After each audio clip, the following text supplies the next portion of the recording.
6, 5, 4, 3, 2, 1. How about we do it again? 6, 7, 4, 3, 2, 1. I think I farted. Okay, let's try one more I time. definitely. Ready? I can review. Making review. Making review. Say 6, 6, 5, 5, 4, 3, 2, 1.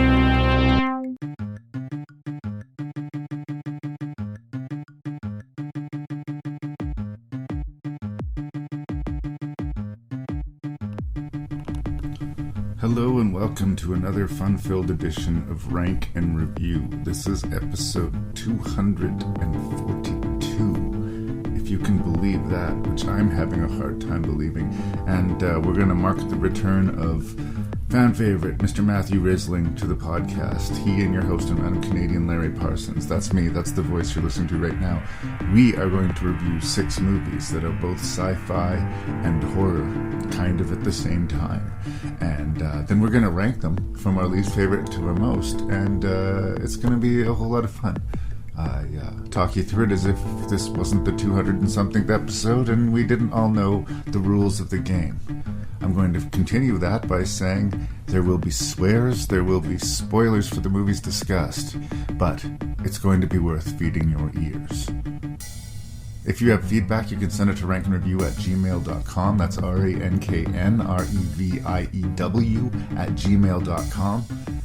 The website is ranknreview.ca, and if you need something to feed your ears in the 2 weeks in between episodes, do consider checking out the Shelf Shedding Movie Show, hosted by my friend Jason Dubray, and check out the Terror Table podcast, which is local to me and friends of mine, and worthy of your time. But enough of me yammering on and on, except to say Rank and Review's website is up and again, so fans of Rank and Review, please tell people I need to get visible again. I need traffic on the site, because I have essentially had disappeared for a few years there. So now I'm back, and I need that extra push. So help me with that extra push.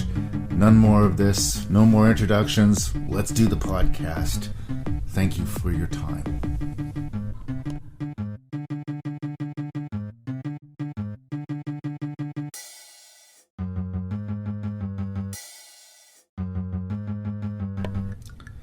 Mr. Matthew Risling, regular contributor to Rank and Review, is back on the show. We're doing this over the computer, so hopefully everyone will bear with us. Technology, baby, technology. Yeah, I one, I hate my voice when it gets Skyped in, and 2, I talk over you a lot because of the Skype lag, so apologies to all of your listeners in advance for that. We have this to look forward to, but it's going to be a high-quality episode because, well, I don't know. I think it's a strangely strong, if a little bit random, list of movies that we have here. Yeah, I was surprised by how much I liked almost everything on this, and even the bottom of the bottom of the pack, I didn't think was bad. Like I we've watched some bad movies for Rank and Review, and nothing in this would qualify for that. Well, we'll definitely get to Progeny when we get to Progeny, but I might make the case that it is enjoyably bad.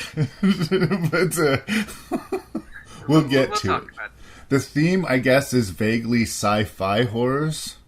Although, I mean, Underwater is supposedly a modern, just straight monster movie, but let's call it close enough. Yeah, I think it's like Deep Star 6. It takes place in an underwater research base that uses science. It's got fiction in it. And guest stars Cthulhu, so you always look forward to that in your movies. Yeah, it's always shout out, friend of the show. So it doesn't get the same recognition of, say, horror and comedy as being, the peanut butter and jelly of genre mixing. But where do you land on sci-fi horror? Do you think they complement each other, and if so, why? So it's really hard to say. When you gave me this random list, which you chose for me, if I recall, I wasn't exactly looking forward to it. I was more interested in the last list you had given me, which was the crazy 80s, right. Because I like the madness of 80s movies. And this one, I was a little bit putting off watching just because I wasn't too excited about any of it. But as it turns out, I liked everything on this list to some extent. So maybe I like sci-fi horror. Are you getting softer in your old age, brother? Well, I will say I didn't find very much of this to be all that horrific. Right. Well, and that's the sort of mediation that these types of movies have to do. It seems like the same thing happens with horror comedies. Usually one genre wins. It either becomes a comedy or it becomes a horror movie at some point. And I find with sci-fi horror, almost all of the time, the sci-fi wins. But the most memorable ones, the aliens, as it were, or the invasion of the body snatchers from 78, in those cases, I find the horror wins. Yeah. When I was a little kid, I was really, not really into, but I liked Disney's The Black Hole. Yeah. And I think that might have been as close as sci-fi and horror have come to mashing up, like, perfectly evenly for me. That one I thought... Because it's like the classic Victorian ghost ship, but it was on a spaceship. And I was really... There was that one with Sam Neill that was... Event Horizon. Yeah, I thought that would be like that, but it wasn't. Anyway, what I'm saying is I'm still chasing the dragon for something that I think is that as even as that. And this, I would say, was much more on the sci-fi side than the horror. I think we need to maybe find a name for this sort of subgenre. It's almost like the Twilight Zone type of movies. They're not exactly scary, but they're kind of about something, and they kind of sit with you. They kind of like stir your imagination and your kind of anxiety, but without being necessarily a full-blooded horror movie. Because there's lots of movies like this. I think Get Out, that Jordan Peele movie you and I talked about, is very much that. Like, I'm not terrified by that movie. I love it, and I do think it kind of earns its horror, genre, but it didn't keep me up at night necessarily because I was scared by it. Yeah, it kind of reminds me of that other one by Jordan Peele, the most recent one. Oh, Nope. Nope, which... I think I liked it more than everybody else, but right. I really liked it. But it mostly it left me thinking about it, and then I just kind of felt bad for a while. Yeah, well, and that's it. I think initially I was a little bit cold by it, but I couldn't get it out of my head. And then when I watched it again, I decided, no, actually, I really do like this. I didn't know what I was watching the first time I was watching the movie, I guess, is the best description. And for some of these movies, I think a similar case could be made. Is there anything else you want to say by way of introduction before I list off these movies and we delve into some sci-fi horror? No, I think we should just delve. Let's delve. All right, we're going in reverse alphabetical order for no reason other than I felt like it. We're going to talk about a bizarre movie called Vivarium. We're going to talk about an action monster picture called Underwater. We're going to talk about an alien impregnation picture, I guess, the Progeny. We're going to look at the modern version of The Invisible Man. We're going to talk about the 1992 version of Body Snatchers from Abel Ferrara. And we'll finish things off with Annihilation, with Natalie Portman, from the director of Ex Machina and the writer of 28 Days Later. Mr. Matthew Risling, thank you so much for being here. Yeah, my pleasure. Okay, here we go. Welcome to Yonder, a wonderful development. It has all you'd need and all you'd want. Number 9. Number 9 is not a starter home. This house is forever. Lee for a boy? Do you have children? No. It's not exactly what we're looking for. That guy was so strange. Yeah. Wait. No, I don't think this is the right way. Yeah, this is the way we came in. Number 9 again. Did we just do some kind of loop? How if we just... Want me to drive? Such a jerk. Because I think this is not possible. We can't make turns like this over and over. We have gone this way, Tom. Oh my god. Hello?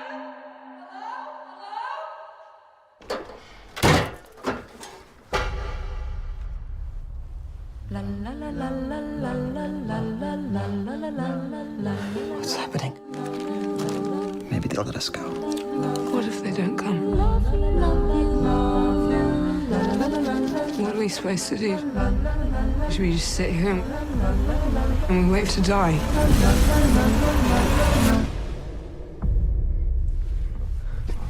So Vivarium is directed by a man named Lorcan Finnegan. I've not seen his other films, but apparently thematically they're sort of similar. Is that they have these couples that are kind of cold, put in environments that are kind of cold, and fill the audience with anxiety.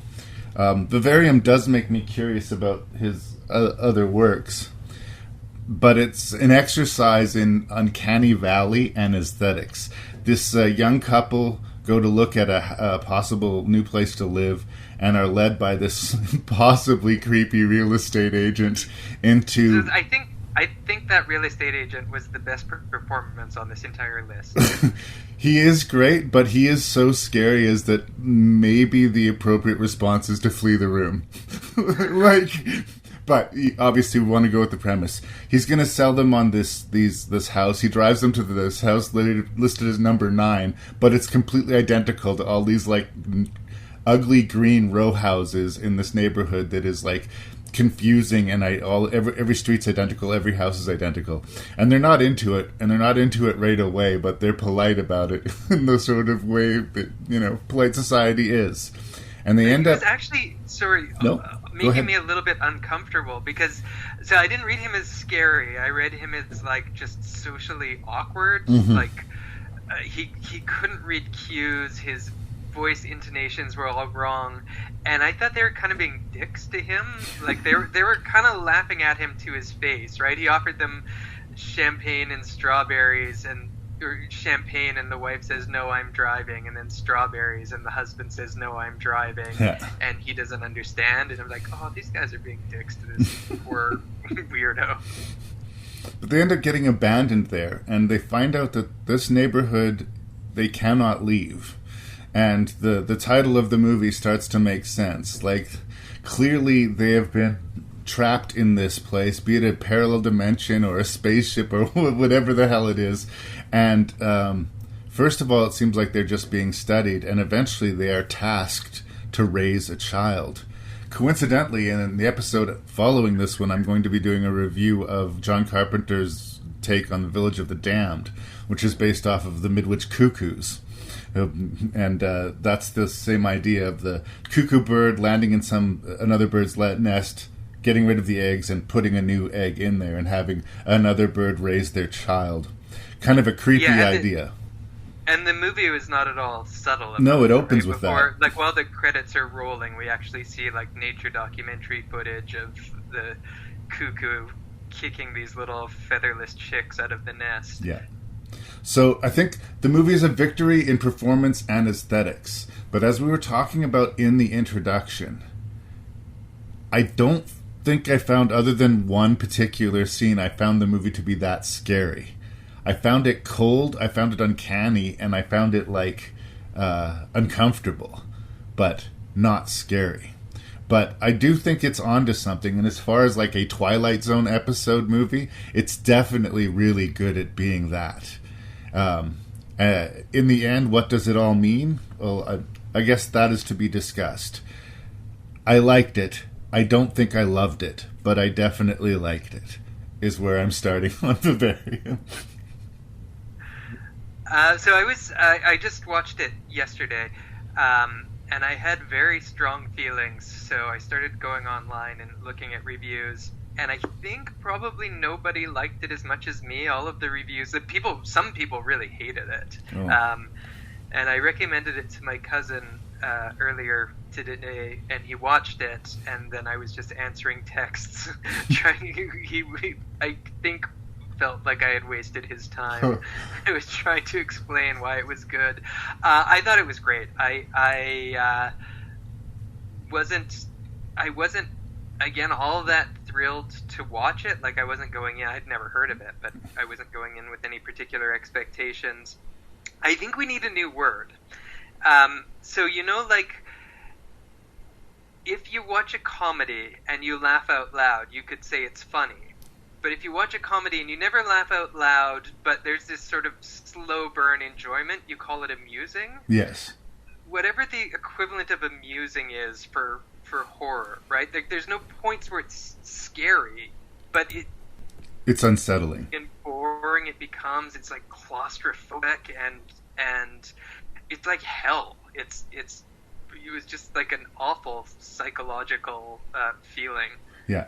You glitched out just for a second there, but I think I caught the gist of it. The purgatory thing that starts the movie is interesting enough, but the wild card is the child. I clocked it the first time we were saying how awkward the exchange was with the real estate agent, that he parroted them a couple times. She would say something and he would spit it back at her, and it reads really strange. But when you introduce this little kid, he does that all of the time. And the boy's voice is accomplished by using Jesse Eisenberg and Imogen's Poots and the actor who played the real estate agent's voices and pitch shifting it so it sounds different every time the kid talks. And it is cumulatively really, again, unnerving, but not exactly scary.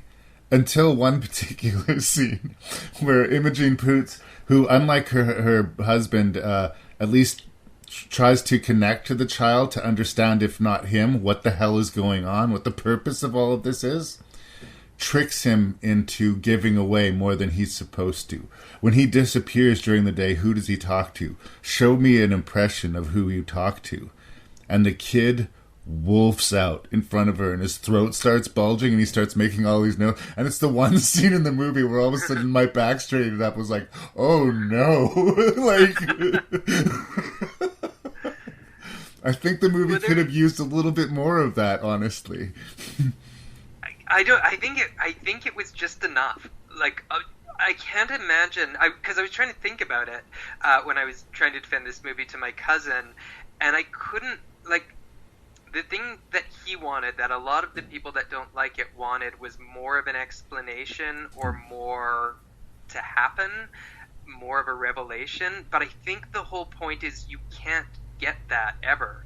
So, like, there is this scene where the husband, Jesse Eisenberg, or the boyfriend, is freaking out. He's spending all of his time digging this hole in the yard, which is a whole subplot. And she decides that she's going to think her way out of it. And so she starts spending more time with the kid.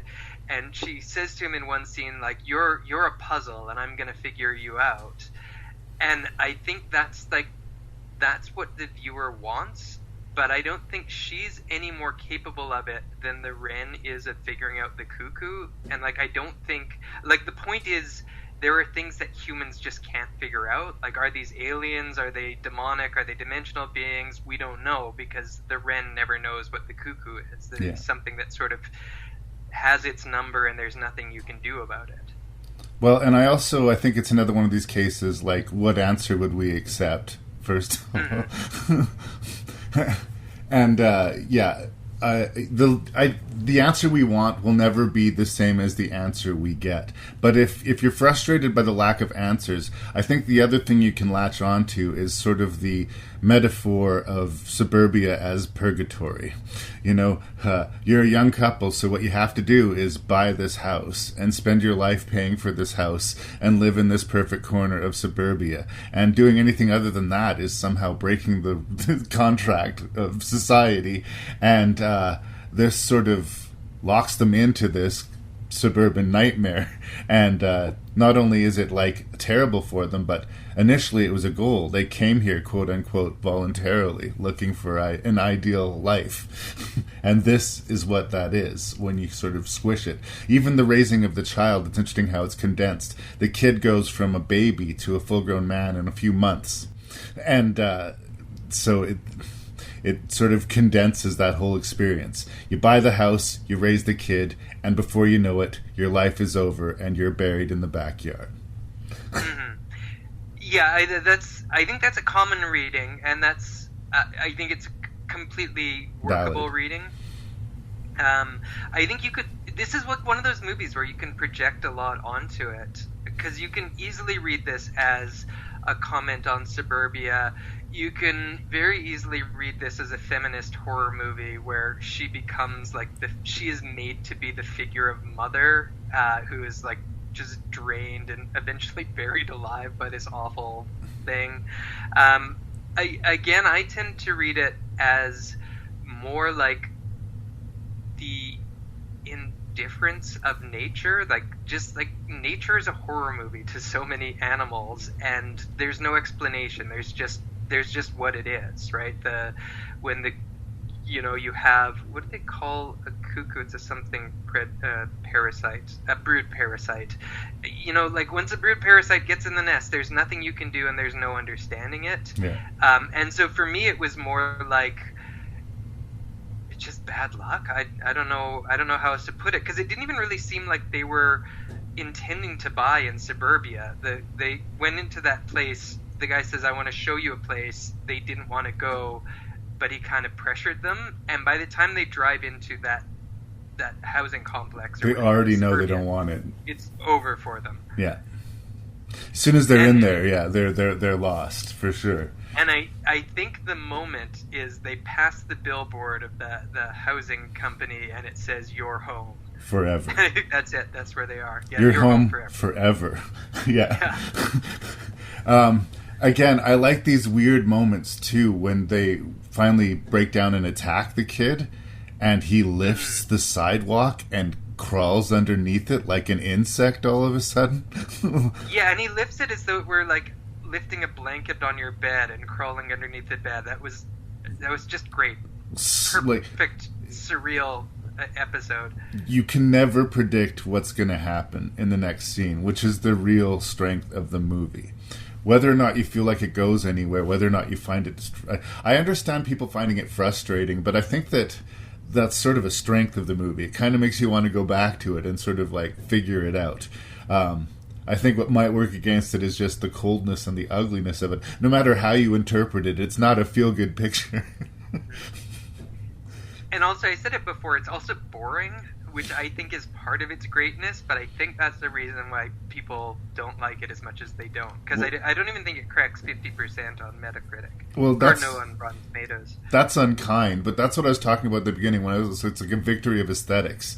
The whole uncanny ick of the environment and the vibe of the movie. In order to accomplish it that well, you have to take your time. And that's the trade-off.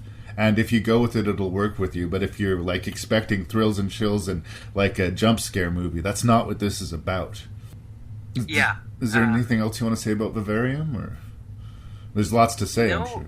I mean, the thing is, like, I could have a conversation just about Vivarium for 2 hours because there's so much to say. One thing I will say is I don't know if I can't remember or how to pronounce the guy's name, but the movie The Lobster, it's Yorgos something or other, yes? Yeah, if you can save me here. It reminded me of one of his movies. And it left me feeling about the same as I felt when I left The Lobster, which was one of my favorite movies that I watched last year. Yeah. Well, and again, I like it because it's weird, it's out there, and it's sort of an almost untangible feel to these types of movies that you're talking about. So I'm finally getting what everyone else sees in David Lynch in other filmmakers. Yeah, I still can't like David Lynch that much, but I get that he's got a certain vibe that he hits. I don't like David Lynch, but I like his influence on other creators, maybe? Yeah, that could be a way to put it. On a scale from 1 to 10, how bad's my rig? 10. We drilled to the bottom of the ocean, and we don't know what came out.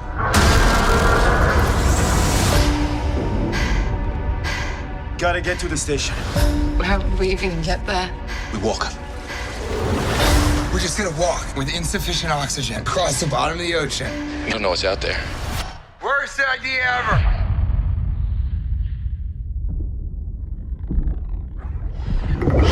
What was that? Turn your lights on.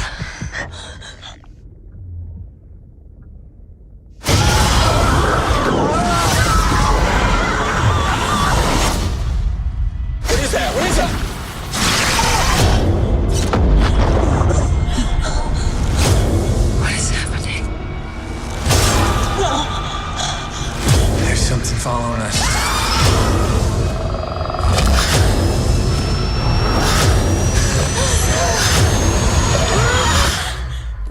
So some years back, you and I did a Water Monsters episode, and we talked about Deep Star 6.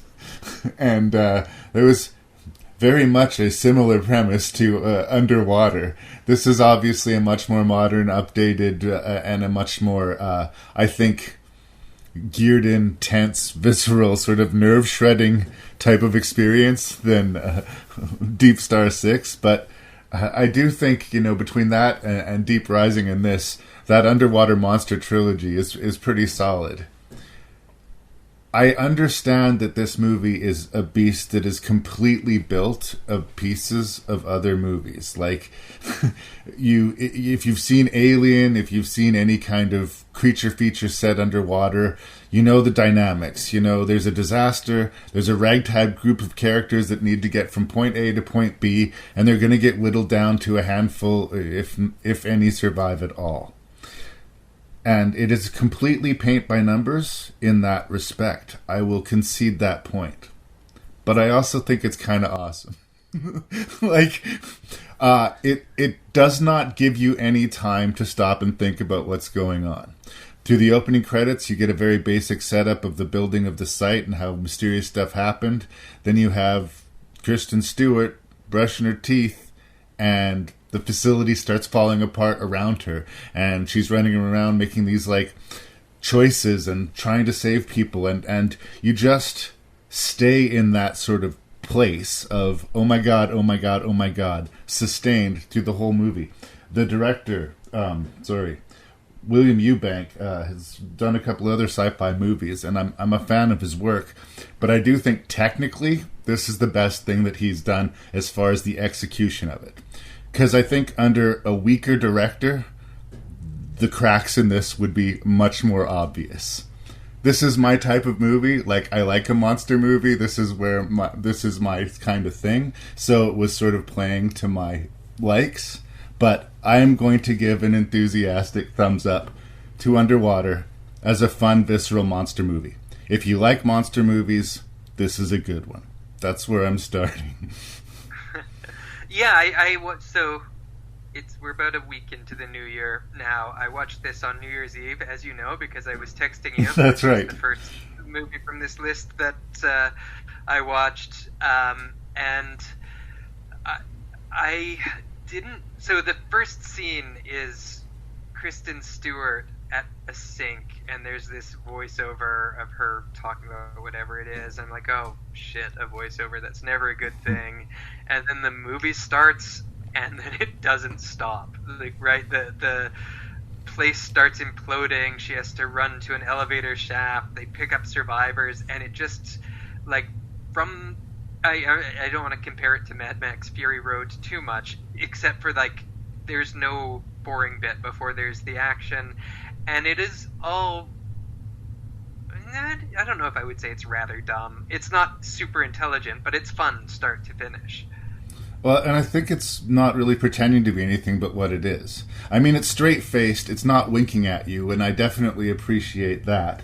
But everybody's playing their roles. T.J. Miller is the comic relief character, and he knows it, and on some level, the other characters know it.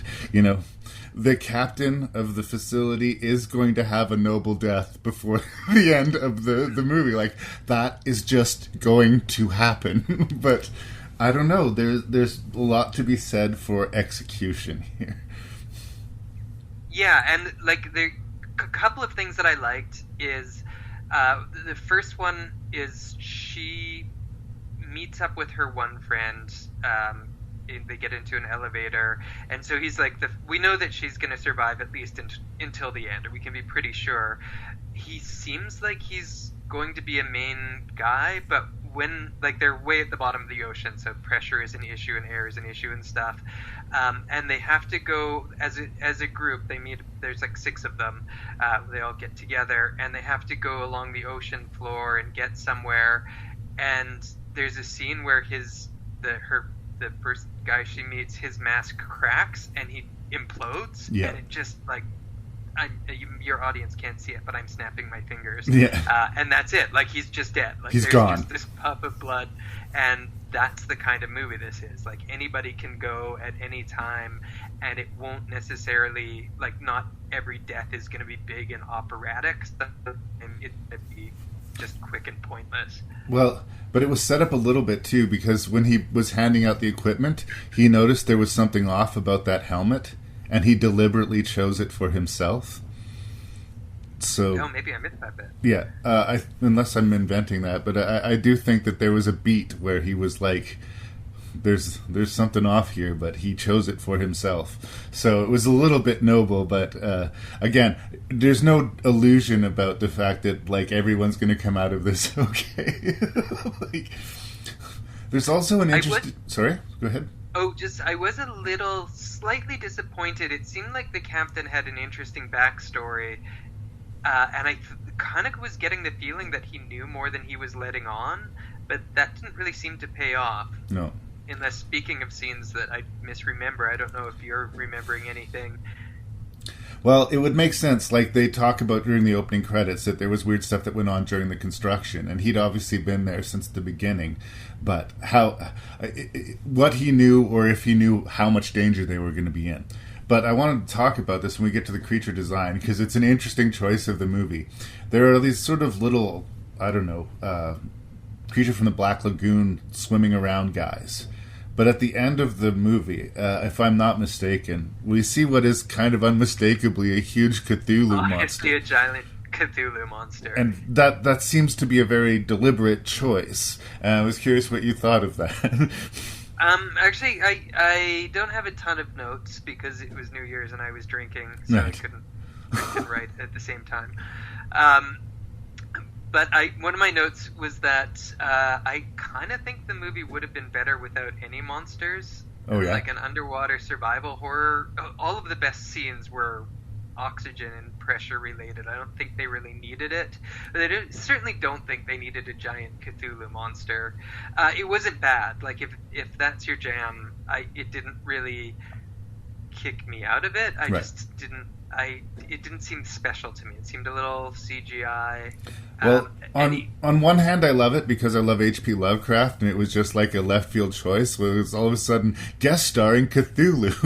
Right? It was just like it had impact in that way. But in another way, it was like, well, I guess that saved them time on creature design, right? Or I would have almost preferred when they were, I think it was in the captain's office, it was one of the rooms that they went in where there had been people, but there was a postcard or a picture of mermaids, like old-fashioned classical style. Yeah. And I would have almost preferred if the monsters were just mermaids. It was like more surreal that way, if there right. has to be something. But I wouldn't say it's a strike, it's just kind of a missed opportunity. Well, I invested in the monster side of things because that's who I am as a person. But I thought it was kind of a smart idea. Again, I go back and forth, but like the thing that hangs up a lot of Lovecraft adaptations is getting into the cultists and getting into the lore of the Cthulhu creature and the sleepless old ones, la la la la la. And if you're not into the lore, you can just sort of feel your butt getting numb. This movie doesn't bother with any of that. If you know that that's Cthulhu, great. If not, it's a big underwater bug. And there's something, when you see the size of that thing on top of all the little army of little guys, you realize like the nature of the problem that they were up against is pretty substantial. Yeah, there's something in the bigness of it. So I totally agree with you. I think I've read everything by H.P. Lovecraft, or if not, pretty close to everything. I think his big thing is the lore. Like the best of H.P. Lovecraft is not H.P. Lovecraft's writing; it's the things that it's inspired. Without the lore, I don't know that the monsters really work particularly well. I don't know that it added anything, that it was a big humanoid with tentacles coming out of its mouth. If you don't know that it's Cthulhu, it doesn't matter. It's a big monster. So on that, maybe it should matter more, I guess. But they did better than Meg 2 as far as monsters at the bottom of the trench. Yeah, so I haven't seen that one. What? Yeah, it's weird. I meant to catch it on IMAX, but I just never got around to it. I mean, that's the lowest praise I could say for Underwater. It's better use of your time than Meg 2. Ouch. I feel like I'm making excuses for the movie, though, but I mean, I don't think there's any really weak component necessarily. The script moves incredibly quickly. There's no weak links in the cast. Like, I was a bit weirded out that how much I liked T.J. Miller's character, because one, I found him annoying in the past, and two, this may be his last big budget movie since all of the sex criminal allegations. Yeah, he got canceled. Weird to be rooting for the guy.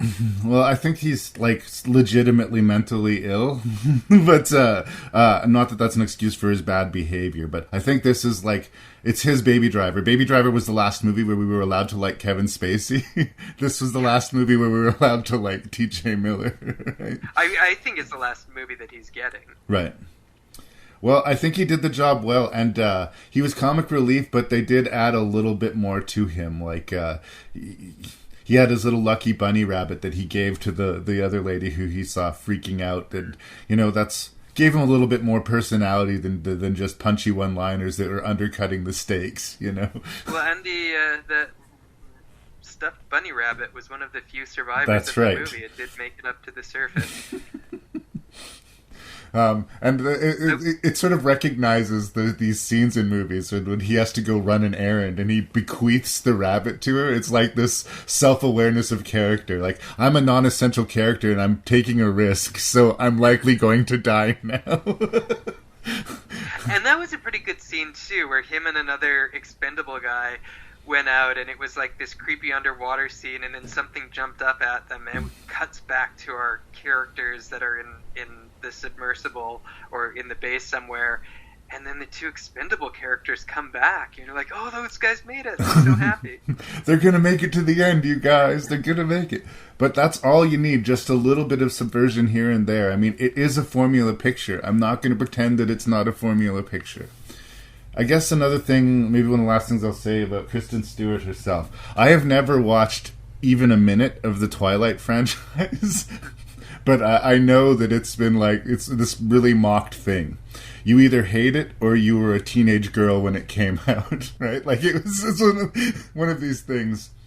But I would love to be able to make fun of her and Robert Pattinson, but I've seen her and Robert Pattinson in enough movies outside of the Twilight movies that, however bad they might be, I think that they're decent actors. She does the job well here. Yeah, I thought she was fine. I was kind of rooting for her to make it. I don't know. She to me was like the Cthulhu monster. I think if she had been cast with somebody else, I wouldn't have minded. But she did a good job. For me, the setting was the star of it. I think that's why I was so caught up in it. The setting and the pacing. Also, I like underwater stuff. I like scuba diving. I like the feeling of, you know, your focus. You can only see, like, you lose your peripheral vision. You lose a lot of your senses, and you know, it's just a good setting for horror. Yeah. No. I think it overperformed for me as a movie. Unfortunately, it underperformed incredibly at the box office. And I think this director deserves better, because I think it was super solid, and I would like him to get a budget again, because I'm on board for Underwater. Yeah, actually, I think that might be an unacknowledged theme of this list of movies, is I think basically all of them were box office flops. For the most part, of them, yeah. I guess, well, Invisible Man, I suppose, wasn't a flop. I was going to say Invisible Man, I think, is the only one that was a certified moneymaker out of this.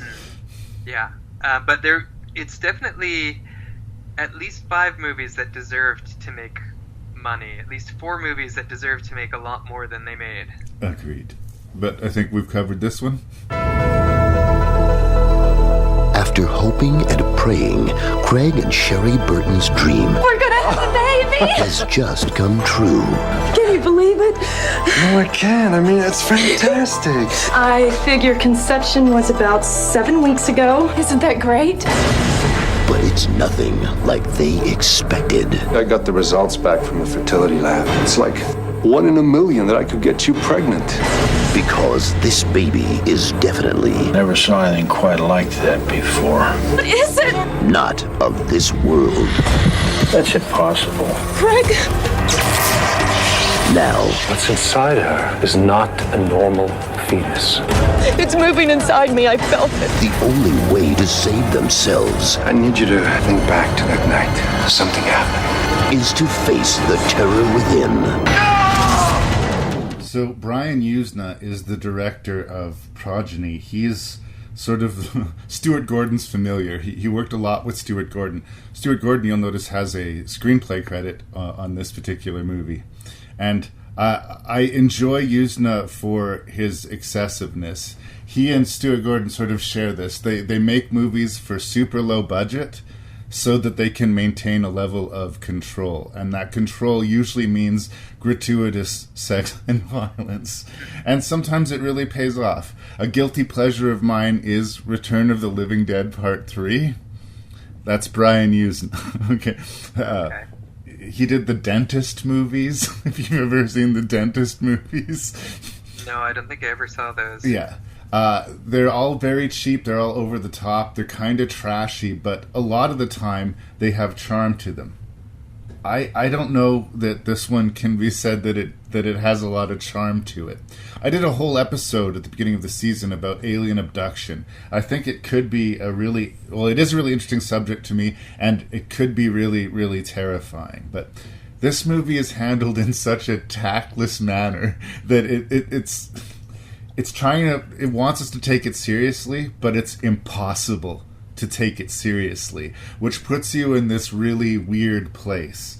And for me personally, aggravating the things is, I think that Arnold Vosloo, who's playing our lead, and Lindsay Krause, who is playing his psychiatrist, are two of the worst working professional actors in the fucking business. They are... Really? Wow. They are terrible. Vosloo was famous. He's a South African actor. He got famous for being the villain in The Mummy. But the movie was largely... He was a special effect in it, largely. Other than that, he plays like bad guys in Jean-Claude Van Damme movies. He's got this look to him that he looks like intimidating a bad guy, but I've never been knocked over him as an actor. And Lindsay Krause, I don't know, had all of the emotions drained out of her from her marriage to David Mamet or something, but I have always found her flat as hell. And they're asked to be the dramatic weight of this movie. And not to just be mean to them, I think good actors look bad in this movie. I usually like Wilford Brimley. I think it's a pretty past his best before date performance from him. I think maybe Brad Dourif is the only one who comes out with a little bit of dignity as far as the performances. There's something so tactily amateur and icky about it that it's hard to enjoy. But at the same time, I was kind of laughing at the gratuitous, over-the-top insanity of the movie's very existence. There's something memorable, tactilely, viscerally memorable about the movie. But I don't think I could go so far as to say good. So it seems like you and I had different opinions of certain things. First of all, on Wilford Brimley. Yeah. I would say that his scenes were some of the only ones that I kind of enjoyed, just because I like watching him talk. I don't know. It's like he might as well be doing one of his oatmeal commercials from the 1990s. Talking about diabetes. Yeah, I don't know that I think he was worse in this. He's right. Just Wilford Brimley. Okay. He's just... I didn't necessarily think our protagonist... I didn't think he's as bad an actor as you do, apparently. Okay. I thought he was kind of boring. For me, this movie was just really boring. It felt like it was very 90s. You could tell it was X-Files era, back from when alien abduction stuff was really popular. In my notes, I say it was like the movie Fire in the Sky, but boring and with full frontal nudity in a couple of places, which was, that's something. there were scenes that wanted to be over the top. So, for example, the woman getting inseminated, you don't quite see her getting penetrated by the probe, but just about. And Right. that, like, it seems like, what was that one in our last review with that little worm thing that lived on the Brain back of the guy's damage. neck? Brain damage. Like, if somebody had a brain damage sense, like, that seemed like it belonged in Brain Damage, and a director that was having more fun with it could have had more fun with it, or a director that was better at horror could have made it scarier, but there was something kind of movie of the week about it for me.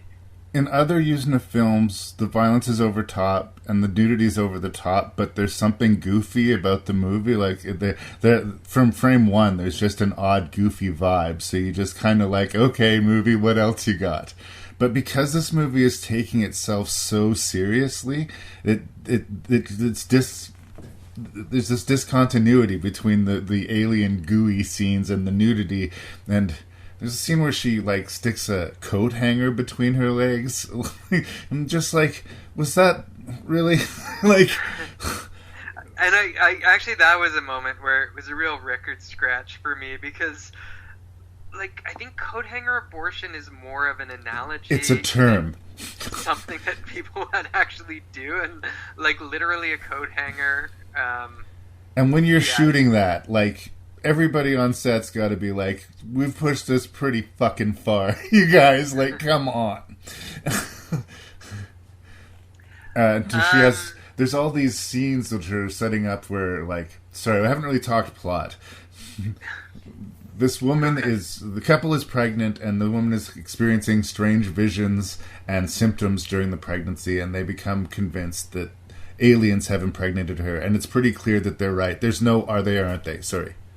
Oh, you just missed that. I think before that we learn that they had both lost time. They'd both lost about 20 minutes on the night of conception, and this is going to be important for the ending. Yeah, they remember the strange night, and he times that to the conception date. So there's reasons, and they're always right. And the movie's not playing of whether or not they're crazy or not. Other people might not believe their story, but we know that they're on the level.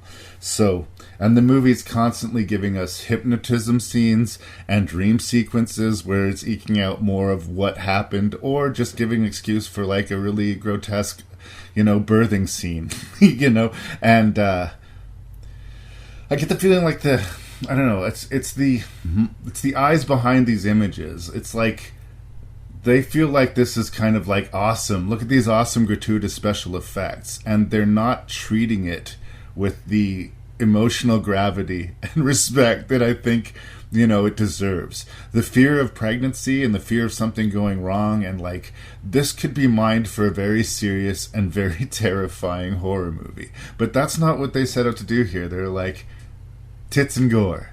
Tits and gore. That's our focus.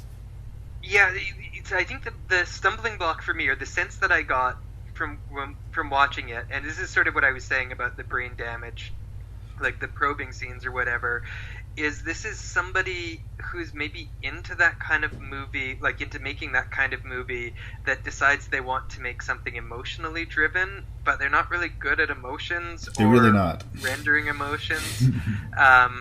So, like, I'm trying to think of a good analogy of, like, I don't know what, some death metal musician that tries to write a really touching love sonnet. Like, it's just not, it's not your strength necessarily. Yeah.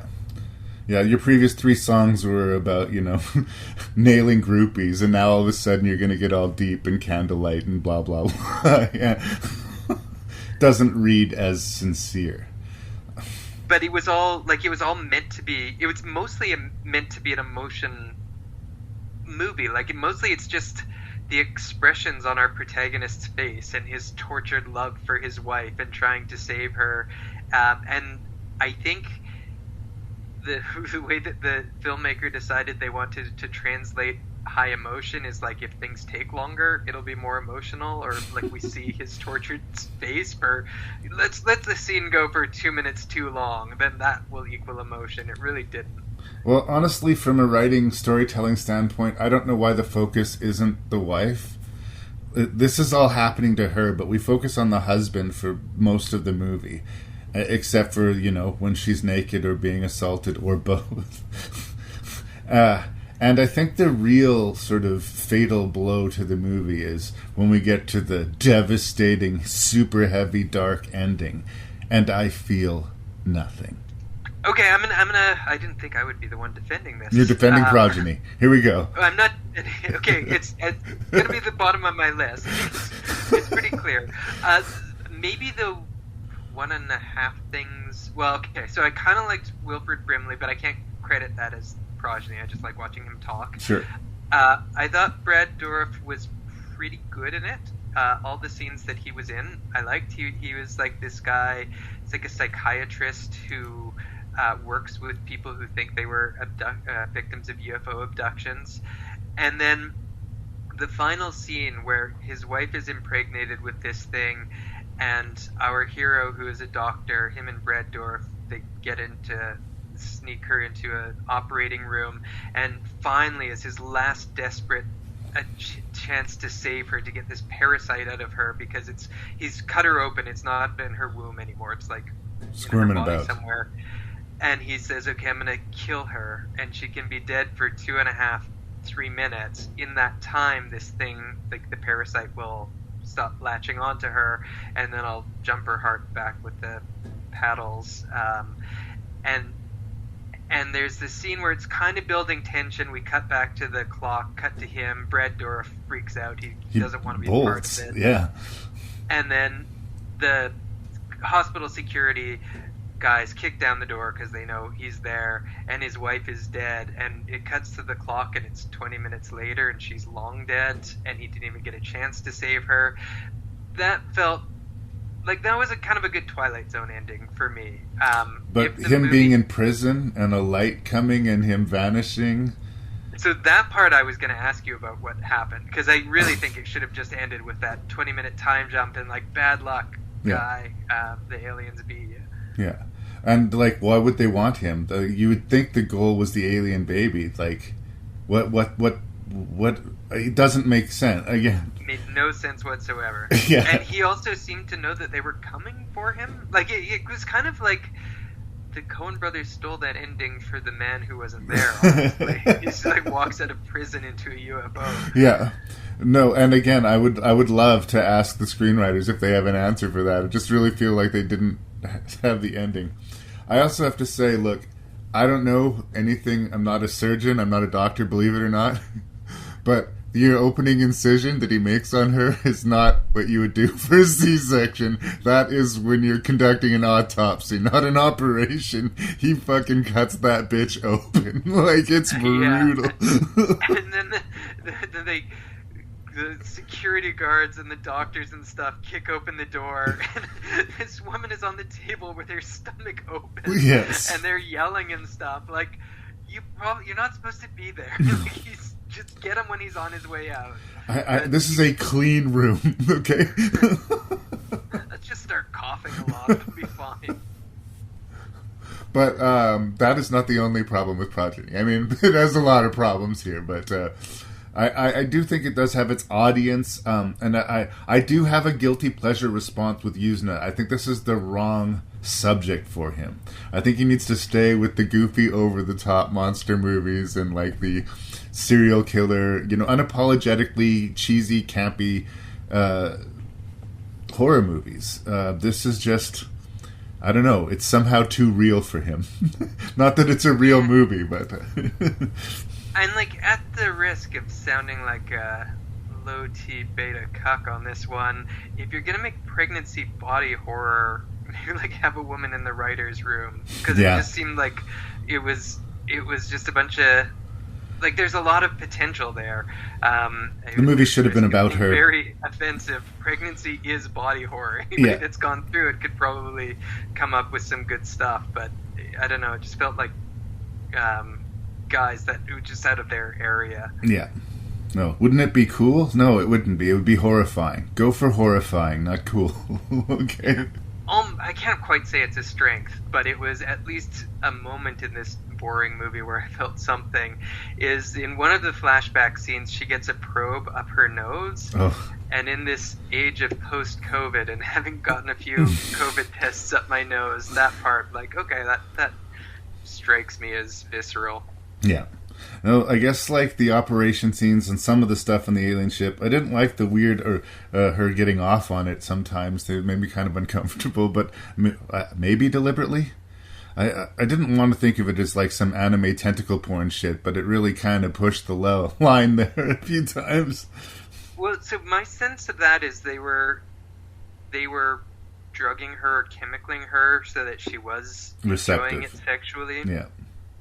Oh, also the alien design. It's something I might have to give a grudging respect to, because they looked like the standard gray aliens, but at first I thought they looked like the South Park version of standard gray aliens. They looked really, really bad.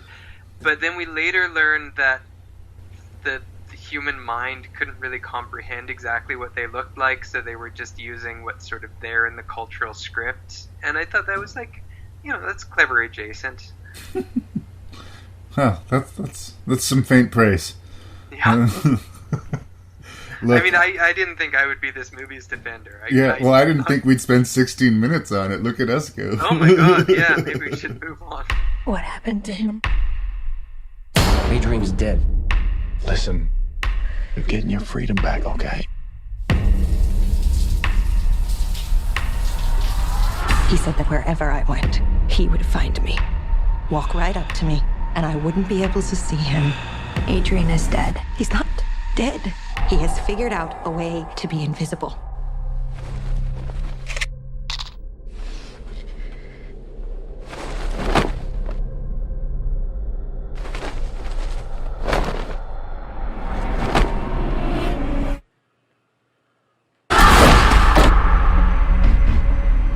Are you okay? He's sitting in that chair.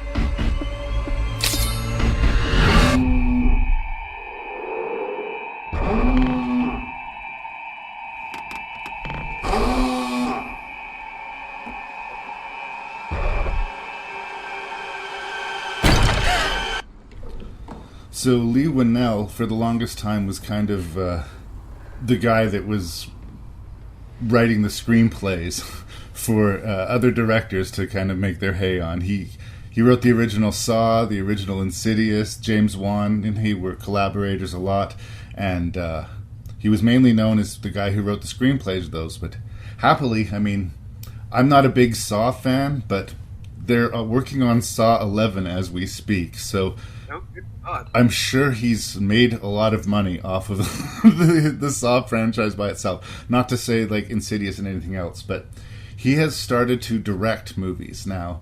And he did the third Insidious movie. He did a really cool sci-fi movie called Upgrade. And then he did this one, The Invisible Man. His Wolfman will be coming out later this year. So it's interesting that he's sort of migrated from being known as a screenplay guy to being, I think, a pretty damn impressive director. The Invisible Man is interesting to me because, first of all, like, just not to bury the lead, it wall-to-wall works. It's a terrifying movie in a lot of ways. It could be renamed, in a way, Gaslighting the movie. It is so infuriating. And so much of the movie is this one-way beating on the Elizabeth Moss character that I start to wonder if it becomes more unpleasant than entertaining at times. It reminds me of a movie from the 80s called The Entity, where this woman is being attacked by a ghost in her house. Sorry, say that again, brother? Oh, I'm not sure if I've seen it. Oh, yeah, Barbara Hershey is being attacked and raped by a ghost in her house, and nobody believes her. And it's a quite troubling movie from the 80s. And this sort of almost feels like a modern play on that. And, of course, no one's going to believe that there's an invisible guy hunting you down. And, she gets accused of killing her sister and beating a child and has her life destroyed. And it's all presented incredibly effectively. I was chewing my hand through the whole movie. Did I enjoy it? That's sort of the thing that I started wrestling to. I do endorse the movie. I do like the movie. I do think that the repeat viewings on it are going to be limited to me for the level of unpleasantness in it. That doesn't mean it's a bad movie. It means it's an incredibly effective one. And I do want to say there are some showcase sequences of action when he takes on all the guards in the hospital, and the fight in the kitchen between Elizabeth Moss and the man who isn't there. Very, very well handled. But for all the special effects and for all the high concept of the movie, it is the outrage that I feel that is sort of the tangible, most memorable thing about the movie. You feel, ugh, for the whole movie. And that's effective, but it's not a great place to be. Yeah, I thought it was pretty good. This is Invisible Man is one of the two movies on this list that I had seen before, and before I'd seen it, I'd seen the preview, and there was a scene where she was in a police station looking at a wall, or we're to assume the Invisible Man is there. She's saying, like, I really didn't want to watch it because I thought it would just be kind of a frustrating frame-up movie. These just kind of get to me. I find them a little bit boring. This I didn't. I was surprised that I liked it as much as I did. This time around, I had forgotten, but the very first scene where she's in bed with this guy and she's very quietly trying to sneak out of the house, and you don't have to be told what their relationship is. This is an abuse victim escaping from her abuser, and it goes on for so long, and again, like, all you see is her getting her bag, turning off cameras and stuff, but immediately you know what the stakes are without a word of dialogue. And so all of the things that I thought it was going to be, which were sort of pre-frustrating me, they mostly weren't there. I actually didn't like the Act 2 that much when it was all the overt gaslighting, but that was more because it was just striking me as a little bit familiar. Movies where people get framed by the perfect framer, it's like there's nothing you can do. Yeah. But that didn't last as long as I was worried that it was going to last. The movie doesn't just sputter there and wallow. It becomes interesting again. Yeah, I mean, I don't know. I felt that the Elizabeth Moss character is... You're on side with her so completely. And she does have a good support system that is slowly whittled away from her through the course of the movie. I want to be able, in some way, to dismiss this character as like some kind of fake Stephen King villain. But the really troubling thing about it is that I kind of believe this guy. He's evil, but he's not like a Stephen King villain evil. Like, he's not evil. Like, he's just like a sociopath. He's like a sociopath, domineering, abusive guy. So none of it, like, we don't really see him that much. He doesn't have too much dialogue, and we're still never really sure how much of the Invisible Manning was him or his brother, because they were both in it together, we learn. Yeah. But it wasn't like, say, the 1990s Invisible Man with Kevin Bacon, where the Invisible Man serum turned him evil. As soon as he became invisible, he went mad. Yeah. Yeah, which is, I guess, the original story, right? That's what I really like about the original Invisible Man, how they don't, sugarcoat his madness at all. He loses his shit and he does terrible things. And that ages well. And I like that Lee Winnell sort of respected that idea of the Invisible Man. But he's in a different place because he can choose when to be invisible or not. In the other cases, in Hollow Man, in the original Invisible Man, once the scientist has made themselves invisible, it can't be undone. They're stuck there, and that's part of what drives them. So you get the feeling this guy's been a sociopath his whole life, that he has groomed his brother to be his personal puppet, and that he was trying to groom his wife to be his secondary puppet, and that he cannot handle the rejection from her. And he will happily destroy her life at the expense of his own because his ego can't handle it. And it seems over the top. It seems like Stephen King will. Stephen King wrote this book called Rose Madder, which is probably one of my least favorite of his books, where the husband of the main character is trying to hunt her down in a very similar way. But he is so evil that you're just like, okay, dial it back a fucking little. Like, come on, right? You know, in order to live in the real world, you have to be able to function in society. You can't have this like madness on your face at all times, and he's really able to come across as sane and composed when he wants to, which is what makes him so terrible.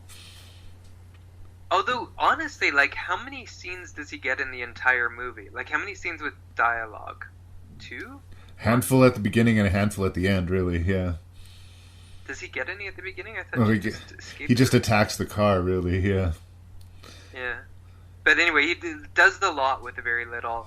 The actor that plays his brother, I also like quite a bit, too. His performance was really good. I didn't know what her relationship with that police officer was. Had he dated her sister, some such thing, or were they... Anyway, her police officer friend and his daughter, I thought they over-perfected them just a little bit for my taste. You know, if they didn't go too far with the villains, they did maybe go a little bit too far with those two, but it wasn't a big deal. Right. No, I mean, for the most part, worked. You liked them enough so that when they turned on Elizabeth Moss's character, it kind of hurt you a little bit. So in that way, it was definitely effective. It works on that level for sure. But there were some other things that I liked, just sort of stray things that I liked. One, she was outside in one scene, and you could see his breath in... You know, her husband was behind her, and there's no visible cues except just like the puff of the cold air breath. It was really good and creepy. The creepy scenes were enhanced immeasurably by really... it's not that there wasn't ambient music, but it was really downplayed. So the scenes that were tense, not only was the thing, like the antagonist, invisible, you could never be sure if it was even there, but it was also silent. It was a really quiet movie. Well, so a lot was done with, like, her performance was really good because she was reacting to no other actor and doing a good job of somebody that was reacting to it. Well, the subtle of the soundtrack, her performance, and also just the way they frame things. Like, they're showing us more of the room than they need to a lot of the time. Why? Why are they doing that? Is there something there? It fucks with your nerves. And the music's good. I really do like the movie. Like, I wasn't trying to talk shit about it at the beginning of the movie. A lot have been made about Elizabeth Moss. She's grown up in Hollywood, and she's sort of like a hot favorite these days. I think she's a really good actress. I've never been completely like, oh my god, bowled over by her. But the technical challenge of this role, I think, couldn't be underserved. Like...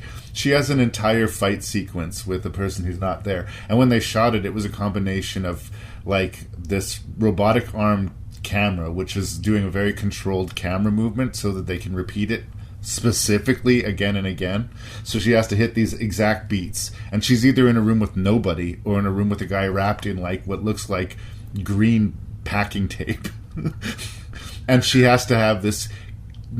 terror on her face consistently and hit her marks consistently. I think special effect movies are a uniquely next level challenge for actors because hitting these emotional beats, I think, in their own way would have been tough enough. Right?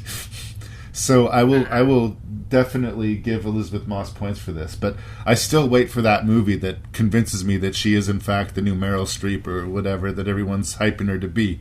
I'm on board for sure, but let's see what's next. Yeah, I don't know. I thought she was good in this. I don't think she's a generational talent or anything like that. I liked Mad Men well enough. I didn't see Handmaid's Tale. I'm not sure what else she's been in. I guess she's been around forever, but I thought her performance in this was quite good. I think it would have been hard for somebody to deliver this performance. Yeah. Another thing that I liked is when she was in the mental hospital and the Invisible Man came to kill her or whatever, and there's this fight that turned into a shootout with I don't know how many dozens of police officers. It seemed like stormtroopers that kept rushing down the hall. I think they might have overdone that a little bit. But I did really like that after that they released her. I mean, she wasn't out of the woods legally, but you know, in so many horror movies, they go so far in not believing the victim of, you know, the improbable thing. Yeah. But enough people saw a disembodied gun flying around shooting people that they're like, yeah, I mean, maybe we'll talk about the Invisible Man defense. Well, I also liked how the movie was playing, like, how far is she going to be taken until she actually legitimately snaps? Like, having her sister's throat cut in front of her and being blamed for that is going to carry some psychological weight. And they kind of, I think, wanted us to start to question it. But no, she had a very clear vengeance plan, which goes into the third act of the movie. Which I have to say is satisfying. But man, after the first hour and 45 minutes... what could be satisfying to bring this to a conclusion, you know? There was no fall from which he could go that would be like, yeah, you motherfucker. Like, unless she literally kidnapped him and tortured him for, like, I don't know. Yeah, I liked the ending. It was satisfying. It was nice to see him bleed out while she was staring at him. I win. Passively, or yeah. With a look of victory. It wasn't as surprising as I think the movie thought it was. Agreed. I think the movie thought that we forgot that she had a spare Invisible Man technology suit that she had stashed in his closet, which is very obvious what was going to happen. Yeah. But it didn't. That's one where it didn't need to be a twist. I mean, she could have said, "I'm going to go slit his throat," and then done it, and it would have been as satisfying. Yeah. And Lee Winnell may have found himself a third franchise, whether he meant to or not, because in the world of the movie, this is a suit that exists, so presumably someone else can make an invisible suit and get into trouble, you know? I don't think they need to bother Elizabeth Moss for a sequel, but if they wanted to franchise this, they probably could. Yeah, I don't think it would be great, but I didn't think this would be great. I'm not sure that I would say it was great, but it was good. Yeah. Much better than I thought. If they were going to come out with an Invisible Man 2, I definitely would resist seeing it, but who knows, maybe it would surprise me. We gotta go! We gotta get out of here! We gotta go right now! Listen to me, Steve. No, you don't understand! We've gotta go! Go where? No, we gotta go! What the hell are you talking about? Steve, this is important. Go where? That's right. Go where? What happened in your room? Are you listening? What happened in your room is not an isolated incident. It is something that is happening everywhere to everyone. So, where are you gonna go? Where are you gonna run? Where are you gonna hide? Nowhere. Because there's no one like you left. That's right. Oh, God. That's right. That's good. You're listening now. That's very good. Okay, now, I know you're frightened, Steve. I know you're scared. That's okay. I understand that. You're confused. Let me tell you something, Steve. Let me tell you something. All that anger, all that fear, all that confusion, it's gonna melt away. It's gonna go away, Steve. It's gonna go away. You go to sleep. You wake up. It's very simple. In the morning, you wake up. You feel wonderful. We will be together. We're connected. We're close. So for me, the best version of Invasion of the Body Snatchers is the 1978 one with Donald Sutherland and Leonard Nimoy and Jeff Goldblum. Like, I just think that Kaufman version of it is just so charged with paranoia and so well handled, so, you know, just perfectly handled it. Again, like a lot of great horror movies, you almost wonder, do they need to do it yet again?